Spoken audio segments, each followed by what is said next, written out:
दिल्ली के एक पुराने इलाके में स्थित शास्त्री सदन, ये आर्यन का पुश्तैनी घर था जो उसके दादी और दादाजी का था। आर्यन की 2 दिन पहले ही शादी हुई थी। शादी के बाद रिया यहाँ नई नवेली दुल्हन बनकर आई थी। जैसे ही रिया ने घर के अंदर कदम रखा, उसे एक अजीब सा भारीपन महसूस हुआ। ऐसा लग रहा था जैसे घर की दीवारें उसे घूर रही हों। आर्यन, क्या तुम्हें नहीं लगता कि यहाँ कुछ गलत है और बहुत ठंड है? बाहर तो जून की गर्मी है और अंदर आते ही ऐसा लगता है जैसे दिसंबर जनवरी की ठंड हो।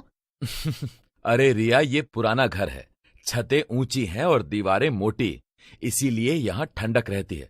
तुम थक गई हो, चलो ऊपर के कमरे में चलते हैं और थोड़ा आराम करते हैं, उसके बाद ही कुछ करेंगे।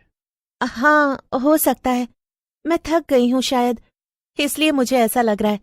तुम सही कह रहे हो, मैं थोड़ा आराम कर लेती हूँ। आर्यन रिया को ऊपर के कमरे में ले जाने लगा। रिया, मुझे कुछ काम याद आ गया है, तुम जरा कमरे में जाओ, मैं अपना काम निपटाकर जल्दी से आता हूँ। जल्दी आना, मैं तुम्हारा इंतजार करूंगी। ऊपर के कमरे में जाते समय रिया की नजर सीढ़ियों के नीचे एक छोटे से स्टोर रूम पर पड़ी। दरवाजा थोड़ा खुला था, अंदर से एक नीली रोशनी चमक रही थी। ये क्या है? मैं जाके देखूं क्या? इसका दरवाजा भी खुला हुआ है। रिया उत्सुकतावश अंदर गई। वहां कबाड़ के बीच एक काला संदूक रखा था। अरे, ये क्या है? बहुत पुराना संदूक लगता है ये तो। जरा देखूं तो क्या है इसके अंदर। रिया ने उसे खोला। अंदर रेशमी कपड़े में लिपटा हुआ एक भारी लॉकेट था। उसे हाथ मत लगाना रिया। रिया बुरी तरह चौंक गई। माँ की आंखें डर से फटी हुई थीं। माँ, आप? मैं तो बस देख रही थी। ये कितना सुंदर है। किसका है ये? क्या मैं इसे रख सकती हूँ? ये सुंदरता नहीं, श्राप है। ये नीली आंख इस घर की औरतों की दुश्मन है। इसे 80 साल पहले मेरे ससुर के पिताजी ने एक तांत्रिक से बनवाया था ताकि घर को नजर से बचाया जा सके, लेकिन इसमें एक ऐसी रूह कैद हो गई जिसे नजर का चस्का लग गया। इसे वापस रख दे। रिया ने उस वक्त तो माँ की बात मान ली, पर उसे वो लॉकेट अपनी ओर खींच रहा था। फिर रिया अपने कमरे में चली गई। कुछ देर बाद आर्यन भी आ गया। दोनों थके हुए थे तो सोने के लिए लेट जाते हैं, पर रिया सो नहीं पा रही थी। आर्यन गहरी नींद में था। अचानक रिया को लगा जैसे कोई उसके पैरों के पास बैठा है। उसने चादर हटाकर देखा, पर वहां कोई नहीं था। पर जैसे ही उसने अपनी आंखें बंद की, उसे लगा कि कोई उसकी गर्दन को सहला रहा है।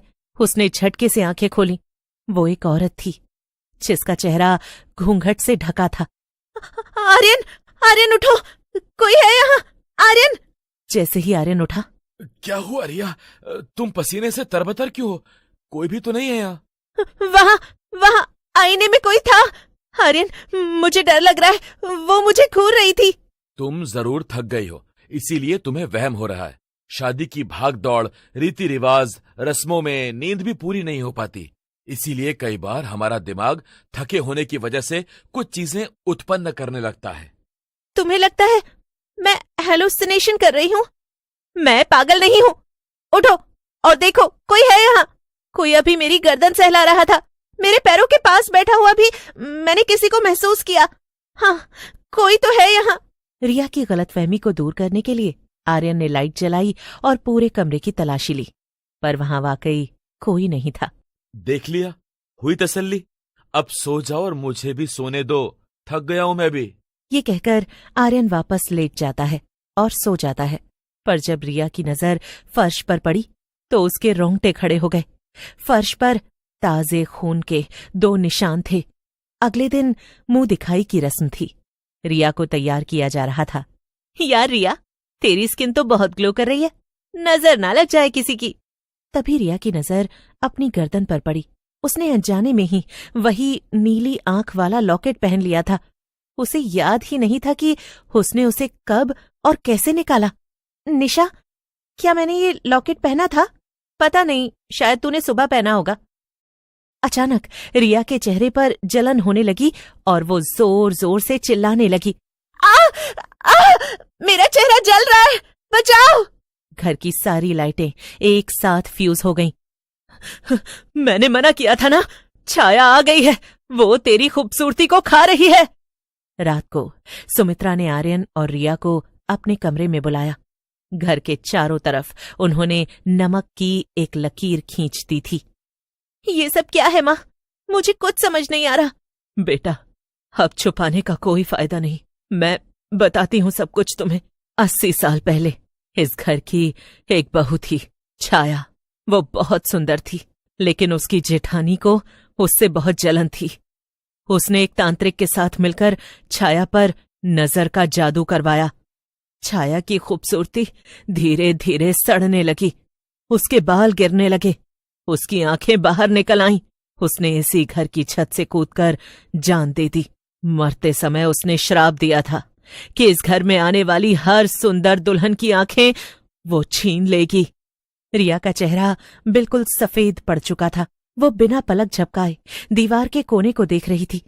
उसकी पुतलियां अब धीरे धीरे गायब हो रही थीं और पूरी आंख नीली होती जा रही थी।